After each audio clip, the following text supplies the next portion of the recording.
Capítulo 3. 15 horas 17 minutos. Hora estándar del Imperio. Aproximación sujeta a variaciones por el espacio disforme. Deberíamos llegar al destino en 3 semanas, tal vez 4, afirmó el oficial de la Armada de pie e iluminado por el resplandor del enorme holograma de un mapa de constelaciones que había detrás de él. Aunque, dado los caprichos de la disformidad y la relatividad del tiempo en el espacio disforme, estos 3 o 4 semanas solamente son cálculos aproximados. Además, siempre existe la posibilidad de que lo que puede parecer como 3 semanas en realidad podrían haber sido más que algo más para el resto del imperio. Cuando salgamos del espacio disforme, como digo, es relativo del espacio disforme. El oficial siguió hablando, sembrando en sus frases tecnicismos como transtemporal, fluidez, espacio real y relatividad temporal, y otra docena de palabras igualmente indescifrables.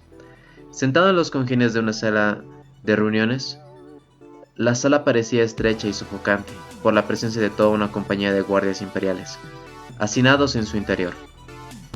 Larn se vio obligado a reprimir un repentino bostezo. Habían transcurrido 2 meses desde el día que habían pasado de realizar marchas en la plaza de armas, y durante las últimas 4 semanas el regimiento de Larn había sido alojado en un transporte de tropas imperial, en ruta para lo que prometía ser su primera campaña. 4 semanas, y hoy por fin, los superiores habían decidido informarles hacia dónde demonios nos dirigían.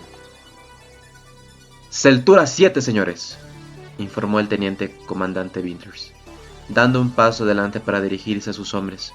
Cuando el oficial de la Armada terminó su sesión informativa, «Nuestro destino, ahí es donde vamos, y es donde ustedes recibirán su primera oportunidad de servir al Dios Emperador». Detrás de la teniente, la imagen del holograma cambió abruptamente, y el mapa de constelaciones dio paso a una imagen estática, de un mundo redondo, azul, fijo, contra la negrura del espacio. Con el cambio hubo una agitación en la sala, cuando casi los 200 guardias imperiales se inclinaron hacia adelante, desde sus sillas de metal para una mejor vista. Luego, satisfecho de tener toda la atención, el teniente Winters utilizó el dispositivo remoto que tenía en su mano para cambiar el holograma, una vez más, mostrando una vista aérea de un paisaje boscoso. «Celtura 7 está cubierto de densos bosques», continuó Winters. «Más del 80% de la superficie terrestre del planeta está cubierta de bosques, templado y con abundante lluvia. El clima es suave, no muy diferente al de Yomal 4, según los informes, aunque con el doble de precipitaciones. Deberíamos de llegar sobre el comienzo del verano en el momento de realizar el desembarco planetario, así que deberían prepararse para un clima caliente y húmedo». Al verse obligado a reprimir un bostezo una vez más, Larn apresuradamente levantó la mano para taparle la boca. Incluso viajando a través de las profundidades de la nada, el sargento Ferris había viajado con ellos. En todo caso, el régimen de entrenamiento diario del sargento desde que salieron de su planeta natal fue igual de difícil de lo que había sido en Yomal 4.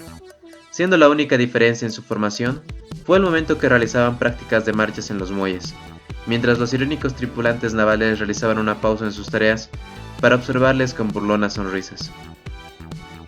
Todos los días Ferris les había tenido haciendo ejercicios de entrenamiento, desde el desayuno hasta que se apagaban las luces. No era solo el efecto del esfuerzo de los entrenamientos, lo que había dejado tan exhausto a Larn.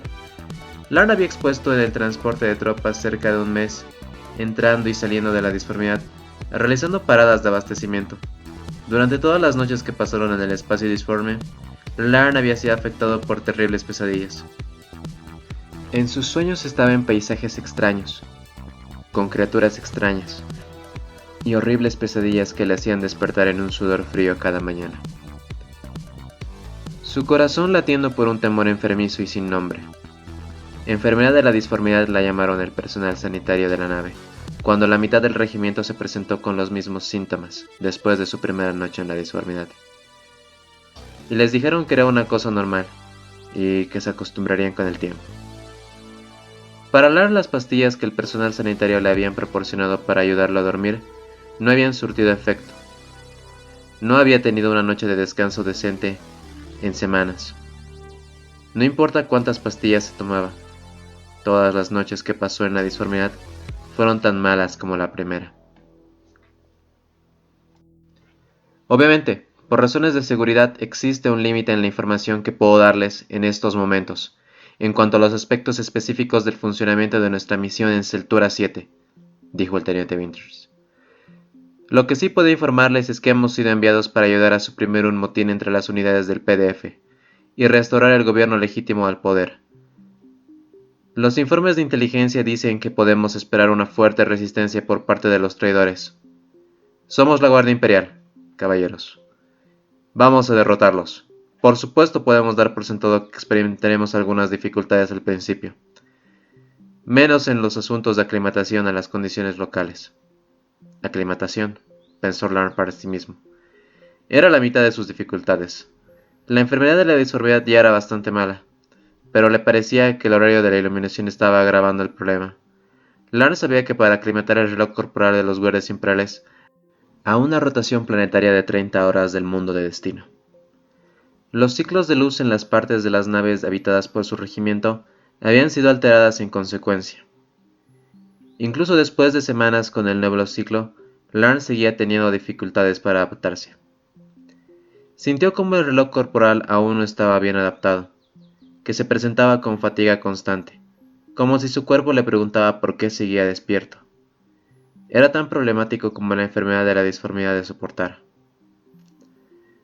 Larn se encontró con ritmos de descanso extraños y se vio obligado a convivir con insomnio permanente.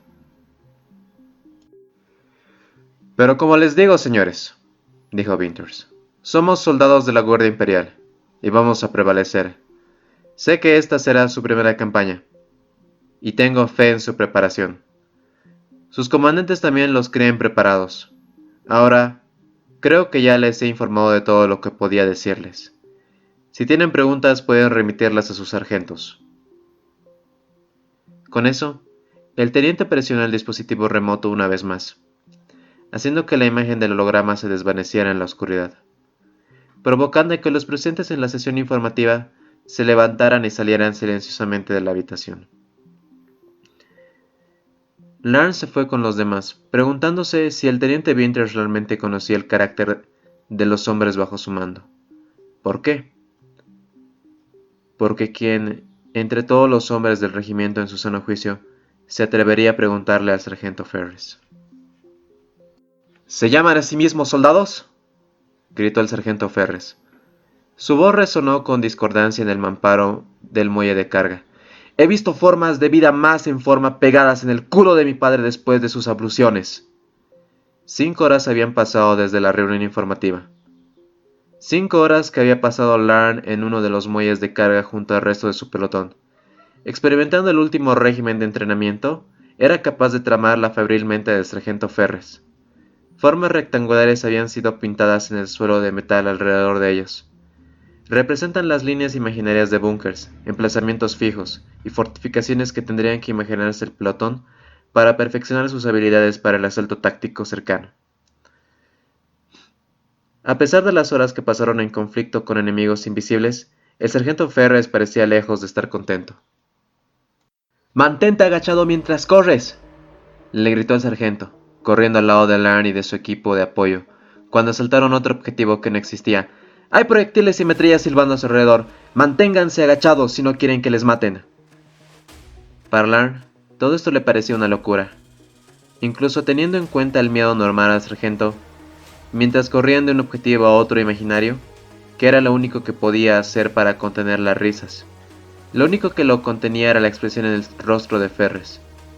Cualquiera que no fuera Larn y el resto de su pelotón, el personal de la armada que pasaba cerca le parecía que era una locura de pasarse 5 horas atacando a los contornos de edificios imaginarios llenos de enemigos invisibles.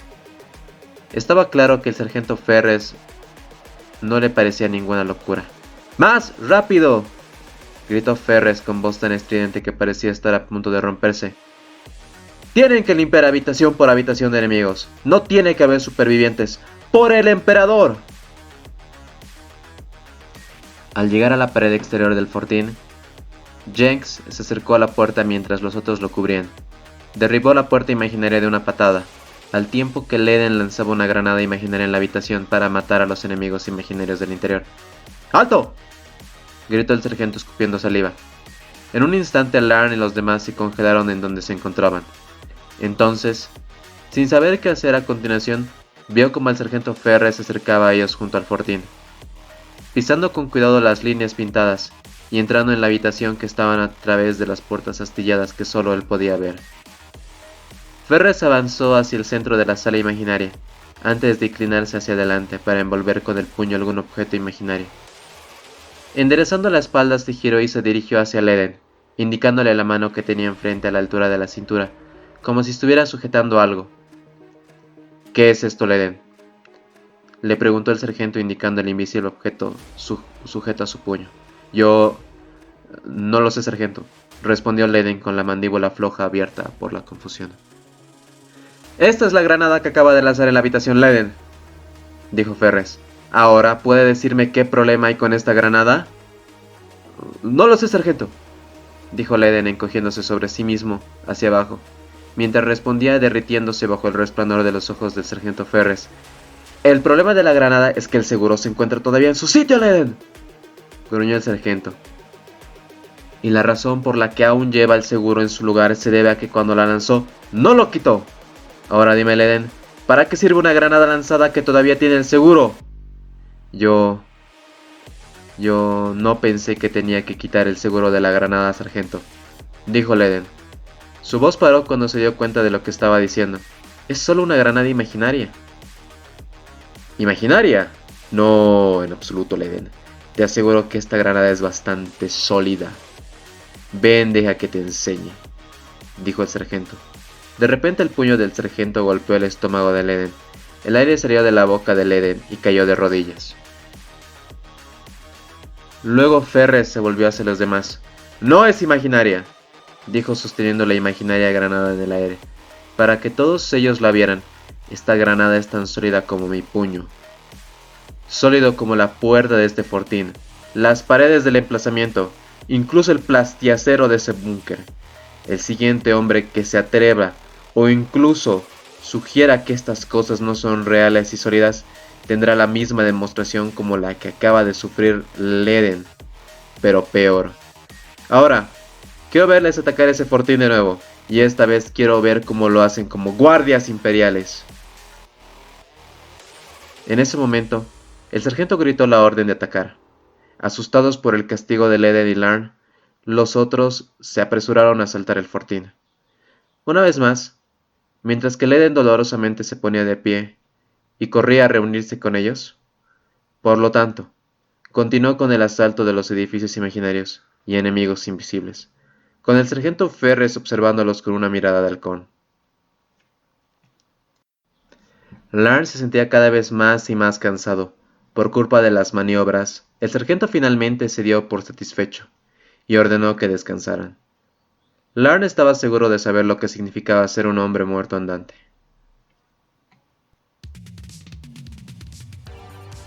Interludio. Un día en la vida de Erasmus N.G. Coordenadas: 233.8639. La voz resonaba en el oísmo de Erasmus N.G. y el obediente escribió el número de 233.8639 en el cogitador.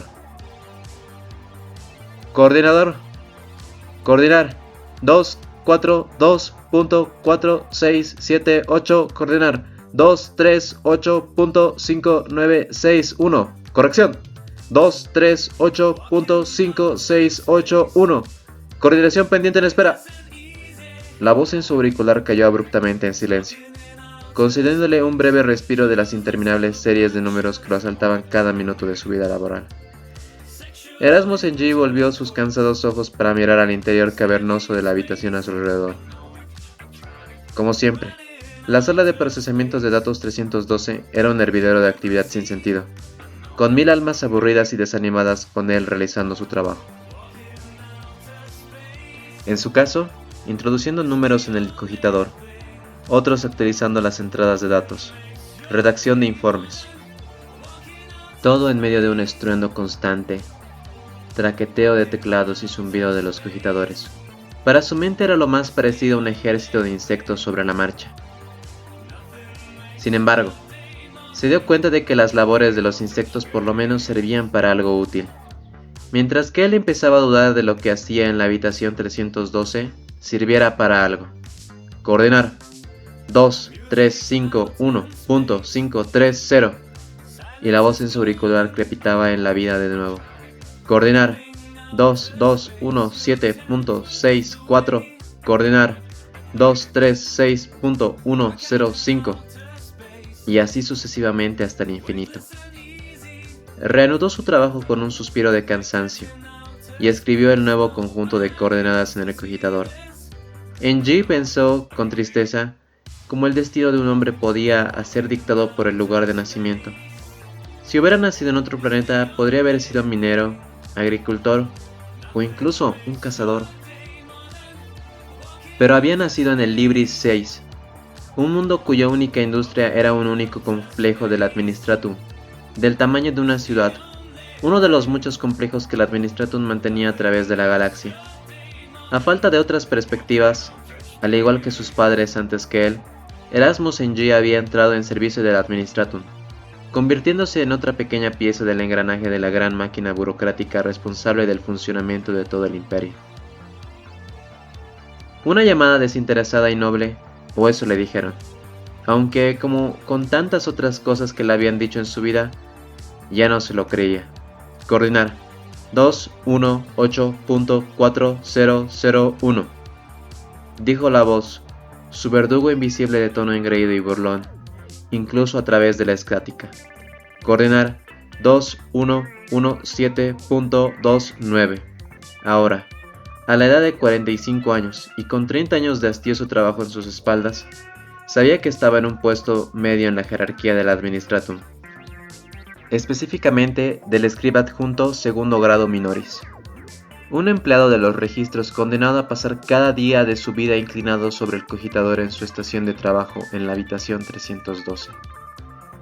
Su tarea asignada: al escribir en el cogitador la serie interminable de números dictados por la voz sin cuerpo que salía de su auricular, una de las tareas que realizan los 7 días de la semana, 12 horas al día, salvo los 2 descansos de 15 minutos y otro descanso de media hora para la comida de medianoche, y unas vacaciones no pagadas de un día al año en el día del emperador. Golpeado por la tristeza sombría de su existencia, Erasmus Ng descubrió que hacía mucho tiempo que dejó de importarle cuál era el propósito de su trabajo. En cambio, durante 30 años simplemente realizó su tarea asignada, escribiendo repetidamente coordenadas en el cogitador una y otra vez, sin importarle ya lo que significaban. Un alma perdida a la deriva en un mar oscuro infinito de números. Coordenadas 233.3321, dijo la voz, torturando su alma otra vez con cada palabra. Coordinar 223.7712. Entonces, justo cuando terminó de escribir un nuevo conjunto de coordenadas en la máquina, Erasmus Ng abruptamente se dio cuenta de que podía haber cometido un error. Esa última coordenada era 223712 o 223721. Simplemente se encogió de hombros, lo olvidó y se concentró en la siguiente. Después de todo, se consoló. Difícilmente importaba si había cometido un error. Hacía tiempo que había decidido que su trabajo como su vida no tenía importancia, y al final no eran más que números.